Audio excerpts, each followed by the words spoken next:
Good evening, everyone. Welcome to Basic Business Success Series. This is the first of a number of series I intend to provide. We want to discuss leadership guided by the mission, vision, and strategy, and how we communicate that mission and vision in the organization. If you're a business owner, it's important to develop a mission and vision. My name is Delroy Morgan, and I'm with zingforsuccess.com. You could find us there on the web. But today we will focus on the mission, vision, and strategies. The key elements of promoting success in an organization is to realize that for leaders that work with an established mission and vision, they have an advantage in implementing the desires of the business. Because once they have a mission and vision for the organization, this is something that they could review on a regular basis and determine whether or not they're meeting the objectives of the organization. Those leaders that are able to encourage and motivate others to focus and work with the strategies stand a better chance of succeeding. So promoting that mission and vision is very important. And let's look at the definition of the mission. How you want the business to meet the needs and wants of the customers and other stakeholders. We focus on the customers, but as you will realize by us discussing, there are other stakeholders. And the vision is how you see your business performing in the long run. It's more of an aspirational objective, looking at the vision. And how does a mission and vision help the organization? The concept of vision and mission sets the parameters by which you and your members or employees will conduct business. The vision and mission also conveys a message to the community or to the general public about how you as an organization do business. So the mission overall then, people generally have a stake in your business if they buy your products or services. The mission and vision is really the high-level statements on how you plan to meet the requirements of customers, shareholders, employees, okay? Of the customers, shareholders, and employees. Those are the primary stakeholders. Of course, there are other stakeholders such as suppliers, vendors, and overall the community. The mission and vision. Each stakeholder have some demands or expectation of your business.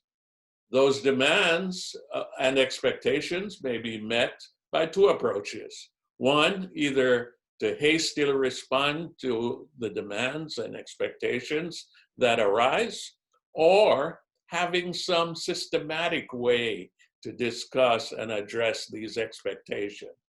Of course, the desired approach is number two, having a systematic way of addressing the expectations. And that's done through the connection of the mission and vision to an overall strategy. So leaders have clear strategies that they develop to meet these stakeholder requirements. And the strategies must be in alignment with the overall mission. They must dovetail with the mission. So for example, you know that when your car is out of alignment, it runs all over the road, okay? If you get that lined up and fully aligned, they're working in sync. So you want your strategies to be in full alignment with your mission and vision.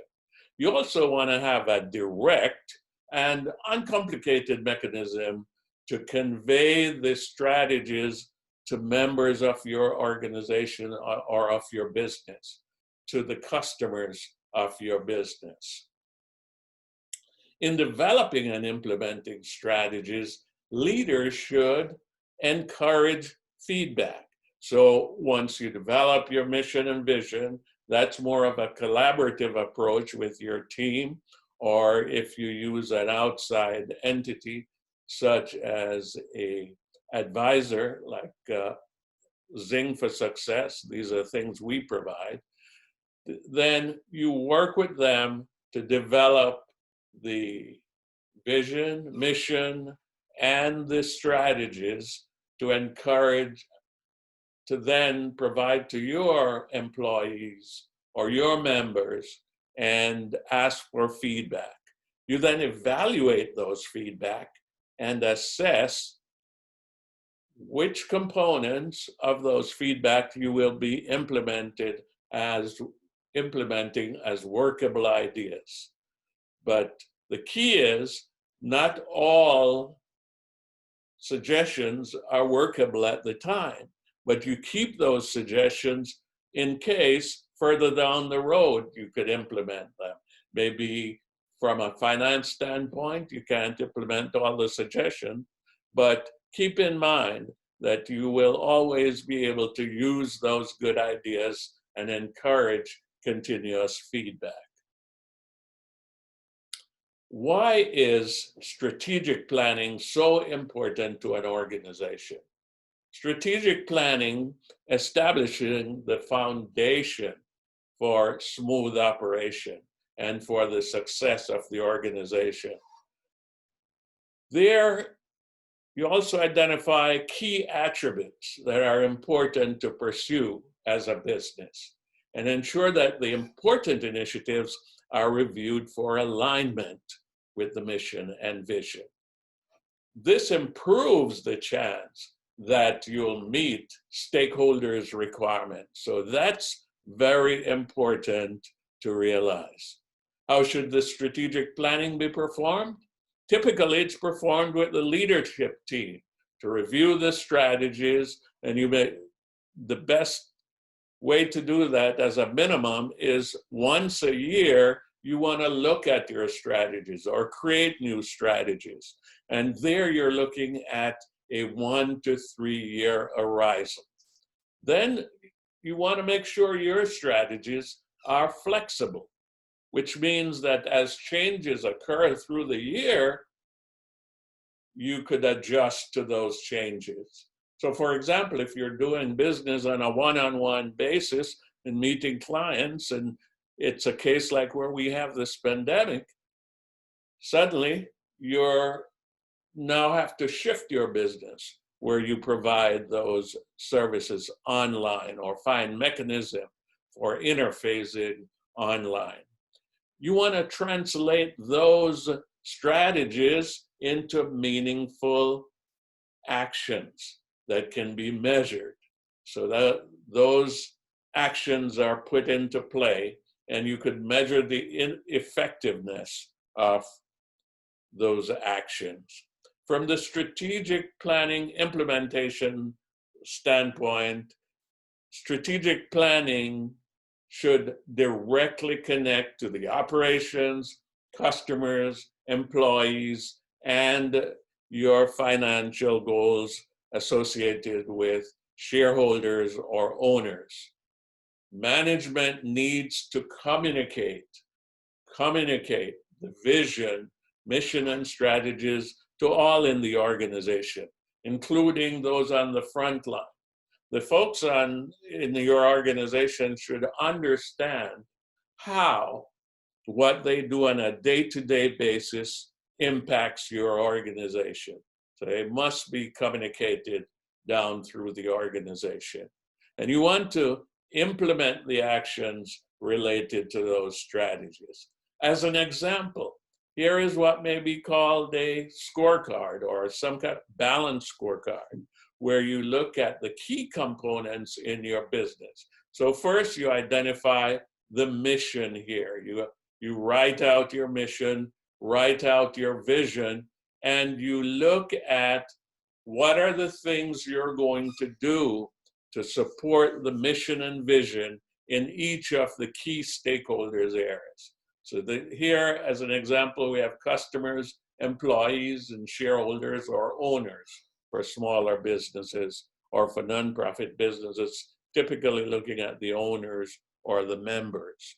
And for customer satisfaction metrics, a typical measure that you may have is response time or speed of delivery. Did you get the product or the service done on time? Are you quick in responding to employees and customers?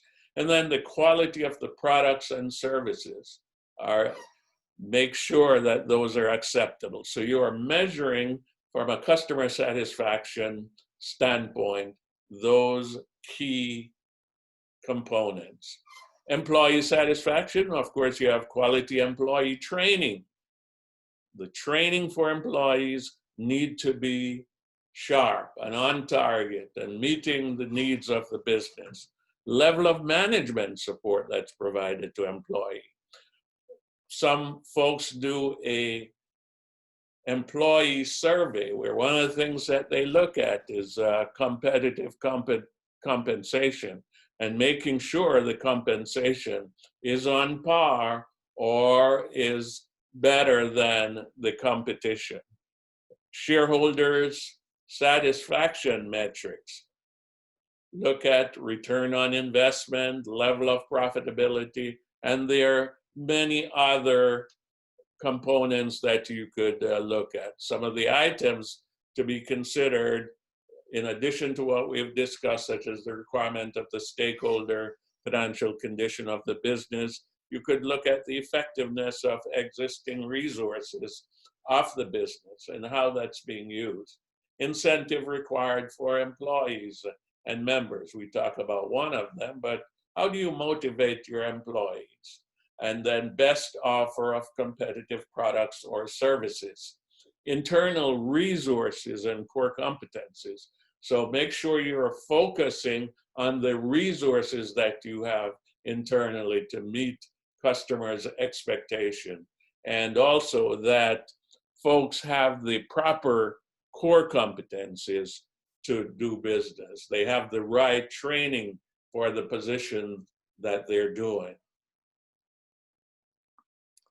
How does the mission and vision help the business then?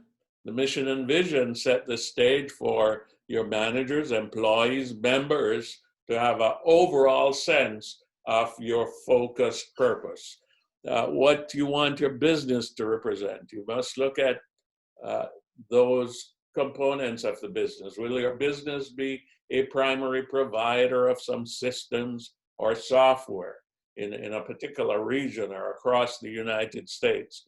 Will your business be the best in the industry in providing educational development to its employees or to your customers or members, I should say? And will your business be the overall world leader or regional leader? What do you want the organization and business to do? All this is wrapped up in having a clearly specified mission, vision that you could translate into strategies. The organization implemented actions is how you measure success.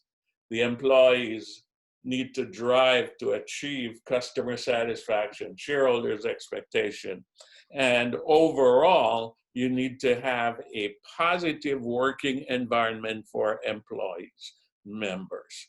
Owners or shareholders are satisfied with the performance of the company because the business success is in achieving overall success. The business wants to achieve overall success. I think as a owner or as a leader in your organization, that's what you should want for your business or your company. The importance of communicating the strategies. When the strategies have been defined, the entire organization must be aware of them. And that's done through communication.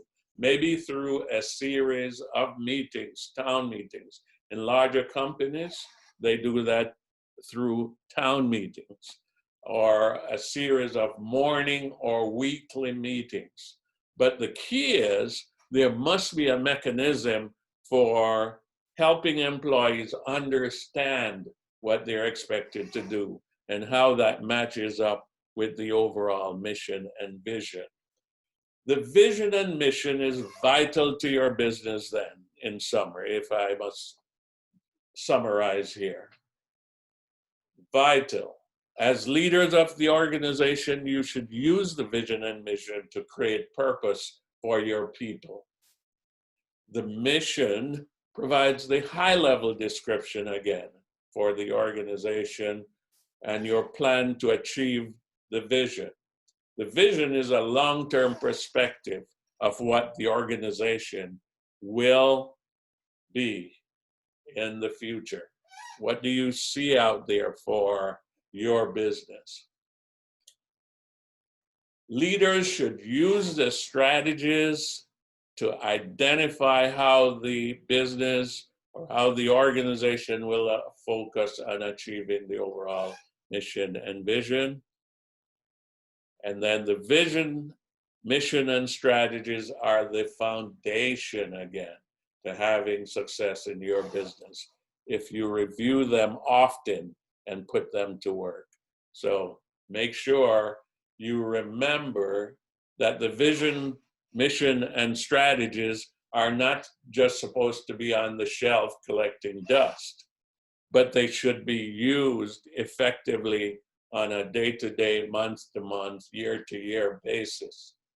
Strategies to drive the business success, the way you address your customer needs, handle the financials, resolve members and employees' issues should be based on the overall vision, mission, and strategies. So in this series, what I hope we achieve here is to demonstrate the importance of the mission, vision, and strategies, how you link those to the actions you take, and how you develop specific performance measures along the line of the stakeholders to support the overall business effectiveness and achieve overall success.